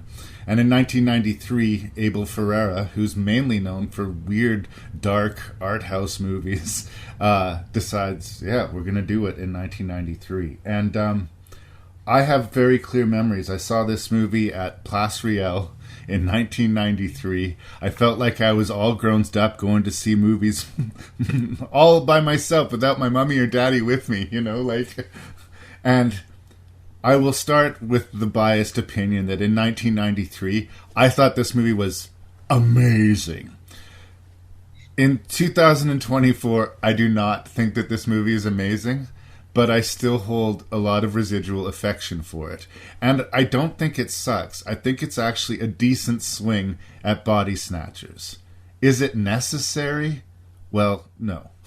But I actually enjoyed revisiting it. It kind of took me back to the early 90s and where and who I was at that time, and where movies were at that time. CGI hadn't fully arrived yet. Like, this was the same year as Jurassic Park. So all of the effects are still practical and green screen, and the way the character beats are handled is all that very specific 90s style that when I rooted my sort of love of movies was just what I got all of the time. What I'm saying is that I'm going to oversell my praise of Body Snatchers. I really like it, but I'll recognize that it's good, not great. But I feel kind of like I have this affectionate, so I'm gonna sell it like it's great. A young family is staying at a military base, but they're not part of the military specifically. The father's a scientist. He's got a new wife, and a young son with that wife, and a teenage daughter who's not happy about moving constantly and living this military lifestyle and having to reset herself. But I like that this sort of tale of supernatural conformity starts at a military base, which is full of its own sort of rule sets and conformity on its own, and I don't think that that's accidental. And in typical Body Snatchers form, we get to know the characters at the beginning of the show, and as the movie progresses, we notice a change, first in some of the peripheral background characters, and then in some of our main characters. And a snowball effect happens, where it gets worse and worse and worse, until we reach sort of the peak of the global catastrophe that is very quietly unfolding. No, this is not the best Body Snatchers movie, but I think it's absolutely worth your time. And you know what? I think the story is strong enough that generationally, if they wanted to make one every 10 or 20 years, the story does hold it.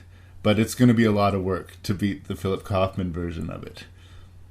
I like Abel Ferrara, but I wouldn't say this is an honest reflection of his work. He usually does, things like King of New York or The Addiction or Dangerous Game, these weird shaky cam art house, low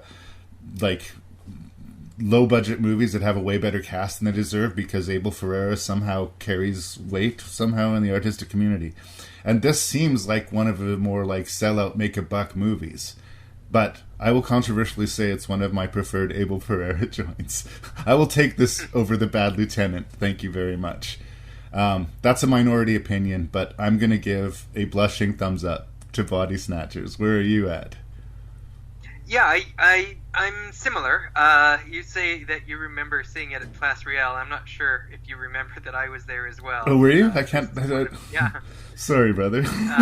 It was a long time ago.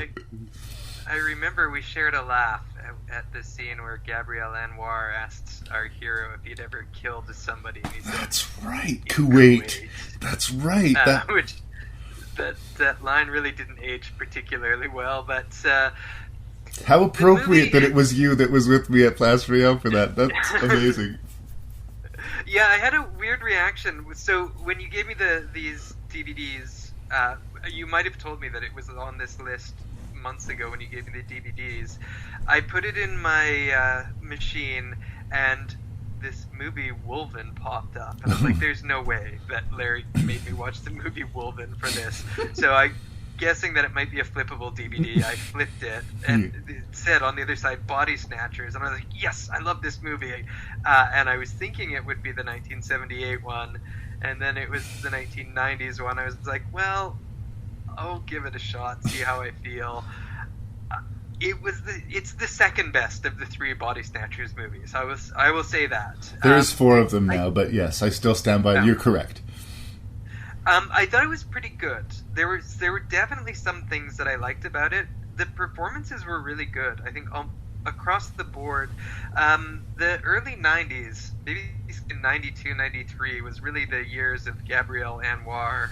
I don't know why she stopped making movies. And then she came back for that TV series Burn Notice sometime later.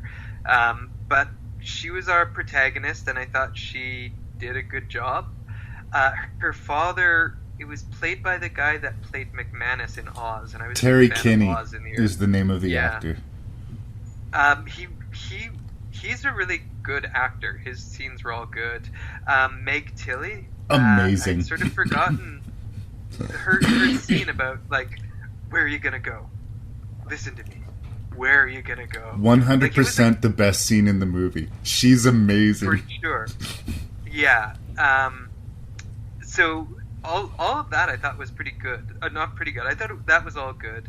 The thing that the 78 one had that this one didn't was tension. Like, for some reason it seemed like they were a family on a base where we kind of knew there would be body snatchers, because that's the title of the movie. And about maybe the halfway point, everybody's a body snatcher, and there wasn't a lot of build up to that. Like, it was good performances, and I liked the premise. Weirdly, didn't like Forrest Whitaker's parts. I don't blame him. He's a good actor. He sort of had a 90s type character. He went crazy in a very 90s cinema way. It was basically a cameo, and I think he was trying to make the best he could out of it. Maybe overplayed it, but I will never say no to Forrest Whitaker. I really like that dude. So, and weirdly, Forrest Whitaker, I think I would say he maybe chewed the scenery a little bit, but the head of the base, played by Arlie Ermy, had a weirdly subdued performance. By his standards, because he usually kind of, goes hard, especially when he's playing a military. He was not, yet again, playing the drill sergeant, so points. Yeah, and I thought he was good. And the woman that played his daughter, she was on 90210, I don't know, she was like a figure in the 90s, and she kind of dropped off. I think she was in Child's Play 2. I remember her. Everybody knows Child's Play 2, don't they, Matt? Come on. Yeah, obviously. That all was good. I liked the scenes where they were figuring out that they could fool the body snatchers. I was getting kind of weird Shaun of the Dead vibes, even though this came out before Shaun of the Dead. But when they were during the zombie apocalypse and they were all pretending to be zombies, it kind of reminded me of that. There was one scene that I thought was really bad where they were testing the guy of the body snatchers, and he was pretending to have been body snatched, and then the one guy said, "I fucked your girlfriend," and then he didn't react, and then they're like, "Okay, you passed the test." That was a little sloppy. I agree, but there are other things that aren't sloppy. I like that the scene where Gabrielle Anwar is in the tub and the tentacles come down and start to change her. They put the pod in the ceiling above her, and as it takes form of her body, the weight of the body sinks it through the ceiling, and that's what wakes her up. It's a complete luck, nothing she did or someone else did saved her. It was just, I liked that sort of detail. We are so helpless to this apocalypse. I will take a zombie apocalypse over the body snatchers, because you're fucked. Well, this one was making me think more that maybe the body snatchers aren't the bad guys in this. I think that was one of the movie's points, weirdly, because when they escaped in the military helicopter and they were firing missiles into these army trucks that are going out with these pods, and she has a really bad voiceover. Actually, this movie also began and ended with voiceover that I didn't like. I could have done without it. It was a last minute studio decision, but she was talking about how it felt good to kill them, and they still had their anger and their rage, and it's what made them human. There was actually quite a lot of lines, little plants like that throughout, where they talked about emotion, but all of the emotions were kind of is that really a great emotion? If it's our anger and our vengeance that make us human, are we the better species? Well, yeah. I mean, I don't think the movie was trying to get too philosophical necessarily, but fear is a primal component to our makeup, but sometimes it actually hurts us more than it helps us. But we need it. It's sort of part of who we are. But I think that, the very original one was about sort of communism, and the 70s was sort of the loss of identity. This one didn't really take a track. It was just body snatchers. And I think that it would have been more interesting if maybe they pushed that a little bit harder, what you were talking about. But seemed like the Body Snatchers weren't the same. As much as Meg Tilly says, we'll still be together, we'll still be who we are, you just won't be saddled by emotions. They seem to get pissed off when people call them out, and they seem to kill with impunity. If she is still fundamentally the same person, she shouldn't be okay with killing her husband or kid, right? Well, no, she's not. So this is something. One of the shots in the movie that I thought was one of the better ones, when the little overly precocious child goes up to her, she's asleep, but then her face kind of melts, like she's become a husk, right? So it crumbles away. She's not the same person. She's dead. It's just, it's a pod that takes her form. So like the people are all, like, it's a genocide. It's not them getting possessed. They're gone. Like you can do whatever you want to the pods. They're not coming back. Yeah. So I don't think they're the good guys necessarily in that reading of things. But I mean, they don't do anything bad to, like, once all the humans are dead, there's not going to be, like, wars and rapes and genocides amongst the Body Snatchers, right. You know, like, and that they give a speech to that effect about unity, which I'm not saying, like, you know, if the body snatching was happening here, I would certainly try to resist them. I just think from, like, an objective point of view, I don't necessarily think that they're the bad guys. Which is another reason why I think setting it in a military base, is an American imperialist army military base, is not a bad setting for it, because it kind of does beg that question. Very deliberate. And this time watching the movie, I noticed a kind of sad thing when the kid first clocks that there's something. Well, he knows his mom's off, and before anyone else he knows, he has a scene where he's making a run from the base, and one of the army guys sort of scoops him up and calms him down and takes him home. And, of course, he ends up getting potted shortly thereafter. And it's just like, there's some real pathos to that once you've seen the movie and know where it's going. That's this well-meaning character. Because he is, the guy who stops him is not a pod person. He's just, whoa, where are you going, champ? Because it's our handsome male lead and his best buddy. Yeah. So, I don't know. It works better than it... I thought I was going to be, like, just shamefacedly endorsing it, or maybe giving a positive review mainly on my memory of it, but I did legitimately enjoy revisiting it. But I came in a little bit hesitant, because a lot of shit that I loved in the early 90s doesn't hold up anymore. But I think without nostalgia, it wouldn't be quite as good, because I try to think, like, who I would recommend this to. Or I mentioned earlier that I had recommended Vivarium, which I don't think I would recommend to very many people, because I ended up having to defend it. This one, I don't think I would even recommend. Like, it wasn't... If you haven't seen it and didn't like it already, there's probably no reason to watch it. You think they missed the window? Like, I think that's a better way to put it than I did. If I was recommending a Body Snatchers movie, it would be the 70s one, because it's the superior movie. It's good. It's good all the way through. I don't even really have any criticisms. In fact, I have fewer complaints about this than I do about at least one movie that ranks higher than it. But I don't know. It's not as impactful as it could be. So, like, it's good. It's solid. I'm glad I saw it. I endorse it. I think that it's worth a shot. Always go with the 78 version, but if you want another version of the Body Snatchers, this is worth your time. Nicole Kidman did one called The Invasion, which is very dismissible as well. I would say this is significantly better than that, but... also, I read the Body Snatchers novel not too long ago, and I would say this is better than the novel. Oh, nice. Okay. High praise indeed. So, it's not just nostalgia or member berries. I do think it's worth your time, but maybe for a specific audience. Good enough? Yeah, Check good. this out. It's like they're stuck in a continuous mutation. Anything interesting in there? No. Sharks have teeth like that. It's not possible. You can't crossbreed different species. What is it? The soldiers on the last expedition. They went crazy, or something in here killed them. Something's come through the fence. Through the fence? We have to go back. I can't go back.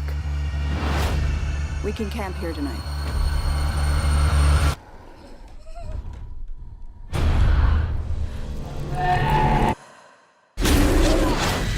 It's destroying everything. It's not destroying. It's making something new.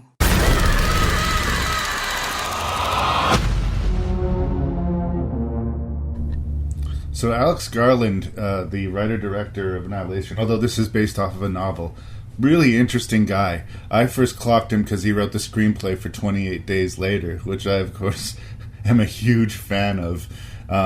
He wrote the new version of Dread, and he wrote and directed Ex Machina, this, and he made a movie subsequent to this called Men, which I just can't quite get my head around. But there's something about this guy's work, like this Annihilation, it seems like a cross between H.P. Lovecraft's Color Out of Space and, at least in vibe, maybe something like 2001: A Space Odyssey.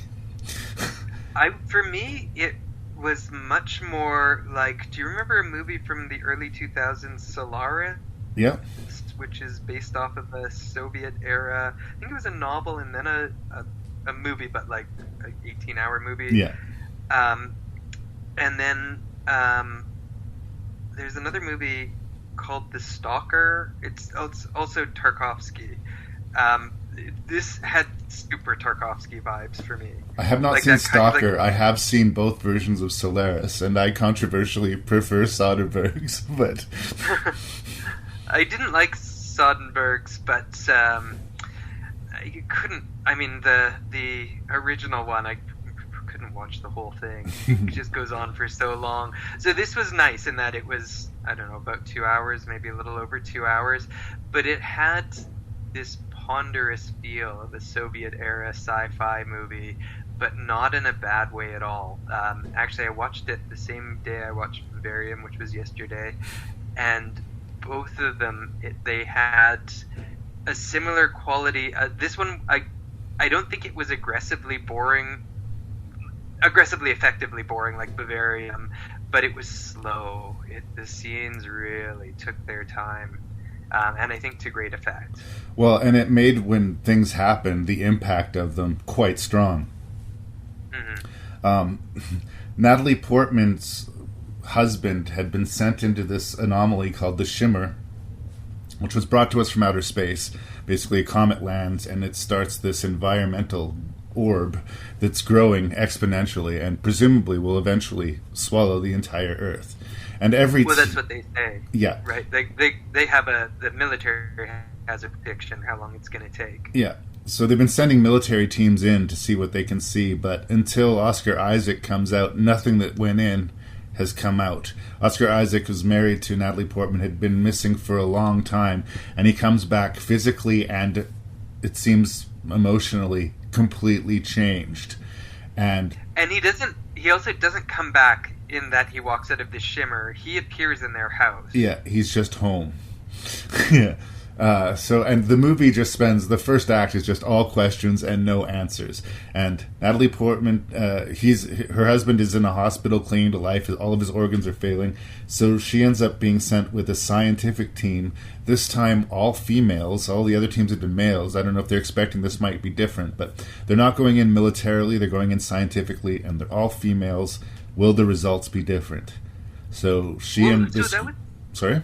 That was just like a nice little touch for me, because I might have missed something, but they didn't go in because they were all women. Like, I thought they just happened to be all women. No. Well, it's just a different group than the previous groups were all military. There might have been women with them too, but they weren't all specifically women. I don't know if I don't think it was a plot point that they specifically decided to send all women, but it's interesting that there's 5 of them and they're all female anyway. Yeah, no, but I think that was an interesting director's choice, because if it was 5 men that they had sent in, nobody would say anything. Yeah. and it's 5 women, and like in the movie nobody says anything, and I just think that was a nice, like, it never gets like annoyingly girl power about it, right. And it never says, you know, maybe if it's women they'll respond differently. That just happens to be who this team is, which I like that. I think how much you like the movie will sort of weigh on how much you want clear answers from things. Like, right away, when they enter the Shimmer, we cut to they wake up the next morning, or as their rations tell them, 3 days later, and they have no memory of anything that happened. And that gap is never explained. They spend 3 days in the Shimmer, we don't see it, and they don't remember it. And if you're waiting for that plot point to you know, bear fruit, it's not going to. But in a way, it sort of adds to the disjointed, dreamlike quality. Plus, when they find out that environmentally everything, right down to the chromosomes, is being affected, to every plant, every animal, and themselves included. And to some really great effect, because a lot of it's really slow paced, as I said. There are a couple of monstery moments. There's one woman gets attacked by this giant crocodile, which I really liked, except speaking of movies where some things bugged me, even though I give this high praise, the crocodile fucking roared. We did it about a year or so back, and that was one of my complaints on the Crocs and Kids episode. That's right. That we did. Crocodiles don't fucking roar. Now this one you could say, well, it's mutated. Animals are getting their DNA mashed up, and yeah. There's a truly horrific scene of this bear that's got a skull head, and when it opens its mouth, it makes this screaming sound of this woman that it had killed. I almost put Annihilation in the best like on my list of the best of horror of the 2010s, just because of the bear scene. It's bad enough that these women are tied to a chair and this monstrous bear walks into the room. But when it screams, it's emanating the death cry of their friend. Like, it's horrifying. Yeah, when it's like kind of Jurassic Park energy of it, like sniffing around them. Because I don't know if it has eyes. It has a skull for a head, not like a bear's head, so I don't know the sense in which it can sense them or how it can sense them. It wants to kill them, and we know it doesn't mind killing them because it killed at least one, maybe we think for a while 2 of them. But yeah, it's a really tense scene. And again, you don't know what you're going to get. Every now and then there'll be a scene of pure nightmare fuel. There's a scene where they find the video of the previous military team, and Oscar Isaac cuts this dude's belly open and shows us his intestines squirming like a snake inside of him. And the whole time he's doing it, the guy is looking at him with something like gratitude. It's very, very uncomfortable. Yeah. And you just don't know what you're going to see from scene to scene in this movie, which is its strength and, for some people, its weakness. I really liked it about it, but its complete lack of identity, both of genre and sort of focused storytelling, kind of bucks some people off. Well, so I think part of the reason is this movie is 2018, so it's out just between the 2 final Avengers movies, the Infinity War, whatever. Like this is sort of peak Marvel era, and it's like a slow burn movie, and I'm trying to figure out why it flopped as badly as it did, because this is another one that I went looking for reviews after I watched it, because I wasn't really sure how I had never heard of this before. I think it was well reviewed. It just didn't make money.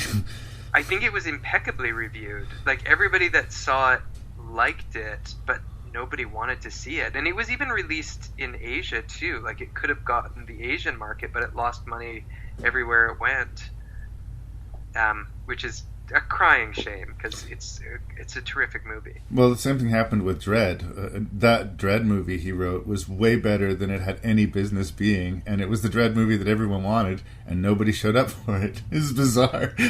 So it must be his curse. Jennifer Jason Leigh. shows up in this movie. I've always liked Jennifer Jason Leigh. I feel like I've grown up watching Jennifer Jason Leigh in movies. But she's interesting, and she's kind of the leader of the group, but she doesn't seem that interested in leading the group. Like, she's going here for her own reasons, and everybody else is just kind of a tag-along.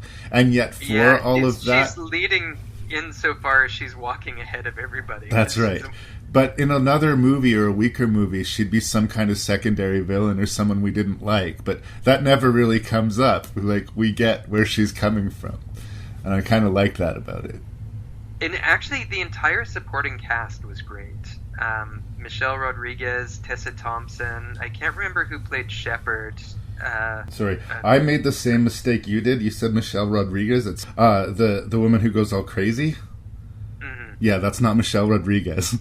Are you sure? I'm pretty sure. I'm on the IMDb page here. Oh, Gina Rodriguez. Anyway, but the look and vibe of her was so similar, my brain did the same thing. Sorry, I just wanted to catch that. Sorry.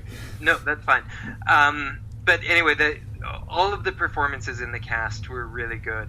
I'm not a really big Natalie Portman fan, and I thought she was serviceable. I think she's the only one that I think could be recast and the movie wouldn't be hurt.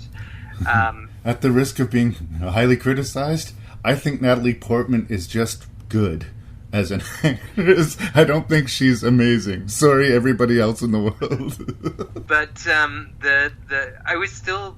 Like, she's your POV character, so she doesn't need to be the most interesting one. But the dynamics with her and the other members of the team were all good.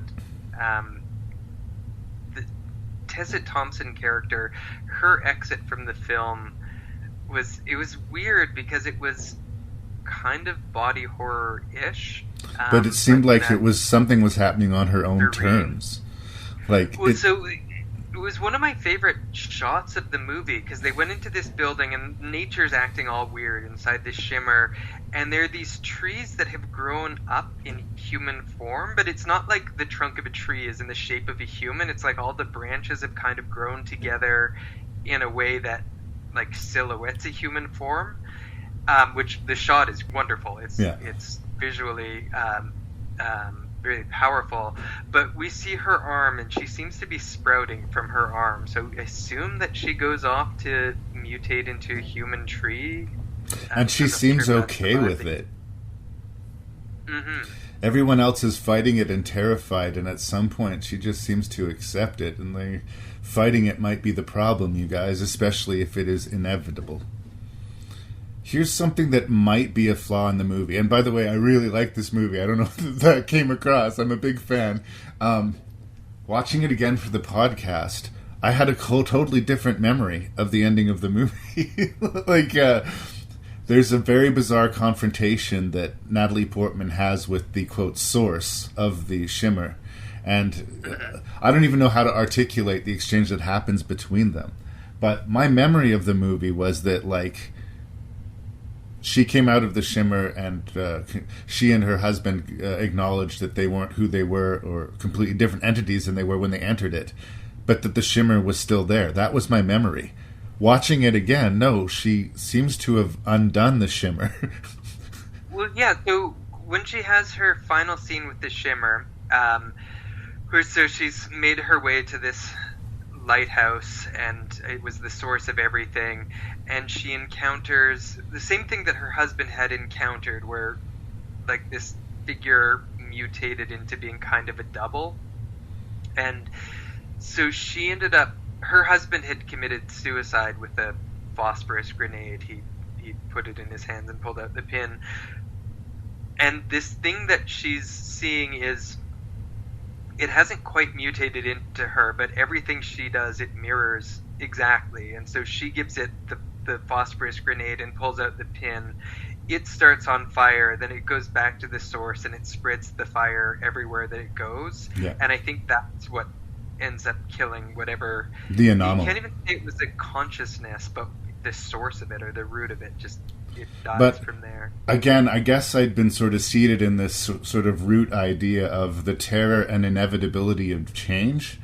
You don't want to grow old and die, but that's going to happen. So, and in a way, I guess I thought that was sort of the Source seed. It's sort of like, I say, Color Out of Space. I haven't read the Source novel, so maybe that would help clarify things for me.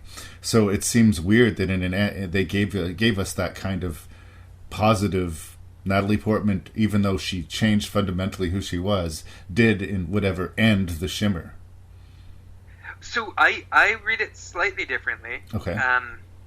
Again, very similar to my reading of Vivarium, which is, these things, whatever they're demons or UFOs or whatever, well, probably not demons, but they're not evil. They're just doing their part in the life cycle. It's just what they do. They're no more evil than a cuckoo is. There's a long scene at the end when she's getting grilled by the military people, and it's, they're asking her, what did it want? And she's like, I don't think it wanted anything. Like, it was basically just a plant.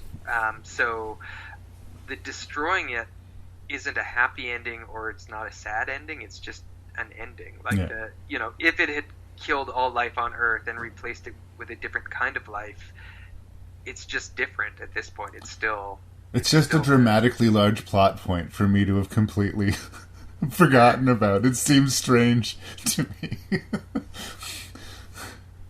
Another interesting thing. This is very random. I'm jumping topics, but you mentioned Sonoya Mizuno, right? Because I looked this up on IMDb after I saw it. I'm like, where was she in it? Because I know her. I liked her a lot in Ex Machina, and I was trying to remember, was there a Japanese woman in this? And she was doing the mirroring, right? Yeah, and she had that scene with Oscar Isaac in Ex Machina where he was dancing and she was mirroring him. I think the actor just has a supernatural ability to mirror other actors. I assumed they had done that with CG in Ex Machina, but now I'm thinking she's just like an extremely talented body performer. Well, it does seem to be part of the Shimmer thing too. There's a scene earlier when they're in there where they see those two deer come out of the woods and their motions are completely matched. Like, even when they're startled and run away, they startle and run away exactly identically. Like, and we're gonna come to my biggest complaint that I have about Annihilation, which is one of those things that you never have to know unless you go to the IMDb page and notice that Natalie Portman's character Lena, her name is Lena Double, and it's like, really? Are you fucking kidding me? I totally missed that, I'm happy to say, so thanks for pointing that out to me. Seems like, in Family Guy when Brian writes his terrible scripts and he's got a character named John Everyman. Yeah. Nailed it. No, but because there was a lot of doubling in it. There were the two deer. There were her and Oscar Isaac, because the ending, I think, is a little ambiguous about whether it's even her anymore when she comes out, because they seem to be familiar with each other. But you probably didn't need to give her the last name Double. No, you definitely didn't. I also wondered why they spent so much time with the fact that she had an affair, if you can call it an affair, while her husband was missing for a year. She seemed to be really feeling bad and guilty about that. I don't know what that contributed to the movie necessarily. So I think I was trying to figure that out too, and I think there's something. Much in the same way that Vivarium opens with nature documentaries of a cuckoo, Annihilation opens with her giving a lecture on cancer cells and how they just keep reproducing, and that's essentially what the Shimmer is. It's just this. The DNA just keeps reproducing irrespective of species. But there was this scene when the guy that she had the affair with basically told her that everything that she did was to destroy things. Like, she cheated on her husband, she was doing things to his marriage, and there was like other characters, the leader, who's the actor that played her. You were just talking about her. Kind of Jason Lee? Yeah, she had cancer. Yeah. And also Shepard had lost a daughter to cancer, so obviously cancer is a theme. Beyond theme at this point. Yeah. So I guess what she had done to her and this other guy's marriage was this kind of doubling of actions, and it was maybe cancerous in its effect socially. I think it could have been cut. I don't think they needed it. It felt extraneous to me. It didn't, for me, need to be there, but I have a feeling if you asked the writer or director, they would have included it for a reason, and it would have something to do with this. No, I have a measure of faith in the same thing. Have you seen Men, the movie he did following this? Yeah, I actually saw it at the theater when I was kind of new to Calgary. I cannot make heads or tails of that fucking movie.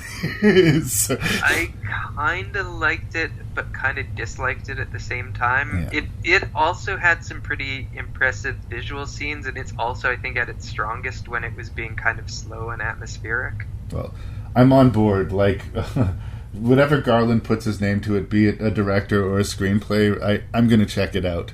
And if you haven't seen Annihilation, it is a very distinct, unique piece. And obviously, more people need to see it. For some reason, it bombed hard, and it did not deserve to. I think it's going to age well. Yeah. I think it's going to be remembered as a really good movie that didn't get its due. It's so weird because Ex Machina was embraced. Everyone seemed to like that. And that was kind of not an easy meal either. I don't know why that worked and this didn't, but...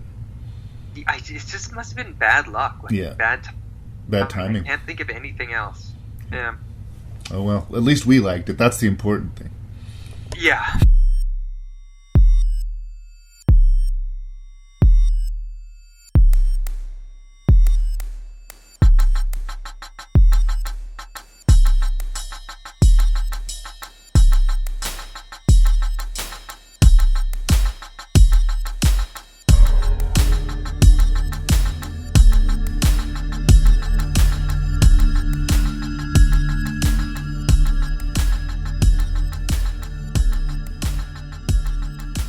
Okay, Mr. Matthew Risling, that was 6 sci-fi horror movies.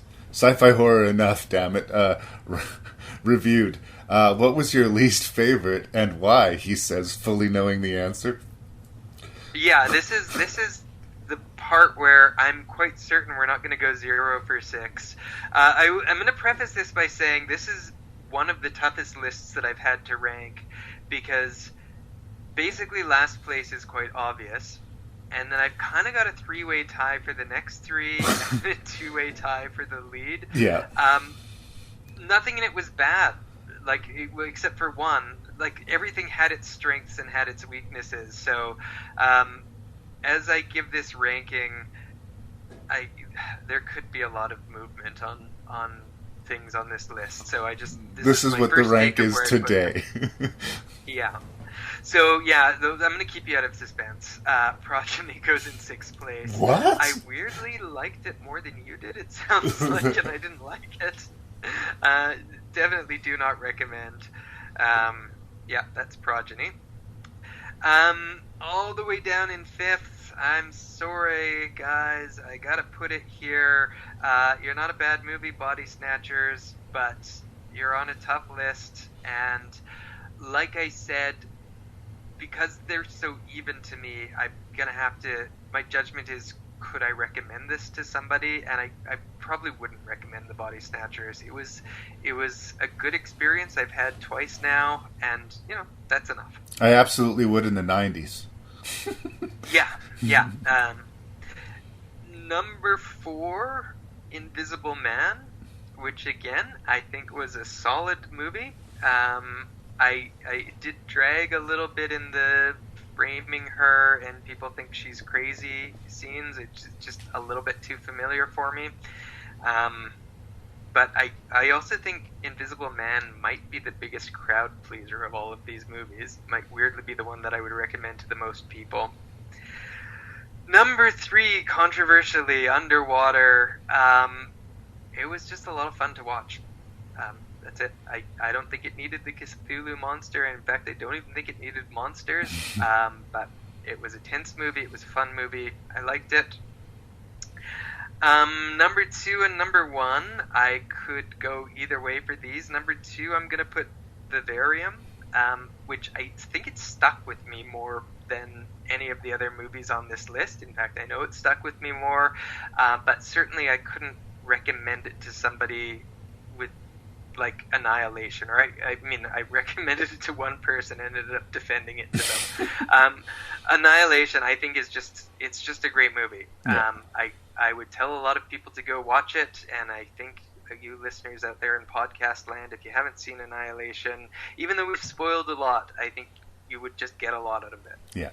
So, yeah, that's my list. That's a really good list, man. And again, honestly, if the bottom is where the bottom is and the top is where the top is, I wasn't going to really have an issue with your list. But no, we didn't agree on all of it. But yeah, Progeny is the least of these. This season opened with an episode just on the subject of alien abduction, and my least favorite one of those, the fourth kind, I would still probably put ahead of this. So maybe the pool was a little bit poisoned by the fact that I watched 6 better versions of this story just earlier this year. But no, Progeny's low on the list. Even Brian Usna apologists. This one, I don't know, you guys. Staying in agreement with you, as much as I did love it in 1993, it's so cool that you and I saw it in the theater. I wish I'd remembered that earlier, but when you said it, it all clicked back into place. Body Snatchers is in 5th place. I think it deserves to be in 5th place, but I do have a lot of affection for it. I really do. So, if you heard the review, if you like the story, if you grew up in the 90s, there is something here for you. So let's keep going there. Now we're going to start to disagree a little bit. In 4th place, maybe unkindly, Vivarium. I find the movie fascinating. There's a lot to it, but there's also a conscious, deliberate unpleasantness to it. And I think that's going to hurt the repeat viewing, and it's going to distance a lot of people who are looking for sci-fi thrills and chills.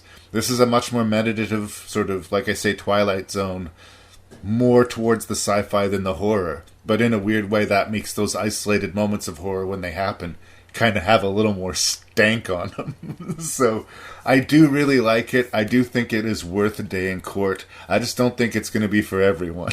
So it was tough. In 3rd place, and I thought this is the one that everyone thought would be higher, or should be higher, is where I'm putting The Invisible Man. I think it wall-to-wall works. Like, there's not a lot wrong technically, and the conceit of how they modernize The Invisible Man is really strong. The issues that they're playing with in the age of Me Too and the victimization of women, all of these notes are note perfect, but the movie is exceedingly unpleasant. And I like fun horror movies. This one's less fun to me, if that makes sense. In 2nd place, perhaps overperforming, Underwater. It is what it is, but it's really good at being what it is. And I went back and forth on The Invisible Man and Underwater, and at the end of the day, I'm going to watch Underwater more than I watch The Invisible Man. I just had more fun with it. So I put it in 2nd place. The best movie on this list was Annihilation, and I knew that when I put the list in your hand. But it was like made up of movies. Well, I didn't know you were going to do this list when I made it up, but I try to balance it. There's good, there's bad, there's ugly. If I give a list of all shit, it's going to be a miserable experience for my guest. But if they're all great, I'm going to kind of make it unnecessarily difficult and possibly poison the pool of other episodes. So I split the difference between bizarre spectacle and movies that I just wanted to get Matt's thoughts on. Vivarium and Annihilation, I was very interested in picking your brains about. And I knew that Underwater and Progeny, we would have fun talking about at least. So,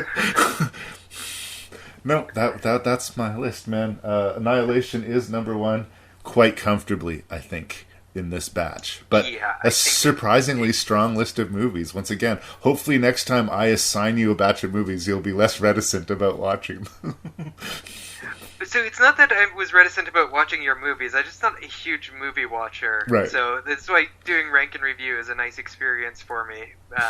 It's most of the movies that I watch in a year is for this podcast. Well, 5 out of 6 is pretty good, or even 5.5 almost out of 6, right? So. No, I appreciated this list quite a lot. I think I liked the last one too, or the last one was fun to watch. Yeah. They weren't all good. But no, pound for pound, I think this is one of the better lists you've given me. It's similar, I think, to the Cult one, where I didn't know a lot of this, and there were some things that really stuck with me. It's nice to be pleasantly surprised instead of unpleasantly, you know? So, yes, definitely. Well, I don't know. I had a lot of fun with this. We should do it again sometime. Yeah. Well, come to Calgary. Yes, sir. Shall do. Take care, Albertan. All right. And so it was that another fun-filled episode of Rank and Review comes to an end. I know, I'm sad too. We're all sad. But, you know, go to the website, ranknreview.ca, and check out some vintage R&R. Introduce the show to your friends. You know, we're going to get through this together. We're going to be talking about remakes, hopefully, in the next episode, so look forward to that. Send your feedback to ranknreview@gmail.com. That's ranknreview@gmail.com. The website is ranknreview.ca. And, if you need something to fill your ears with, check out the Shelf Shedding Movie Show, check out the Terror Table Podcast, and go forward with your day knowing that host and random Canadian Larry Parsons is a fan and a friend if you want one.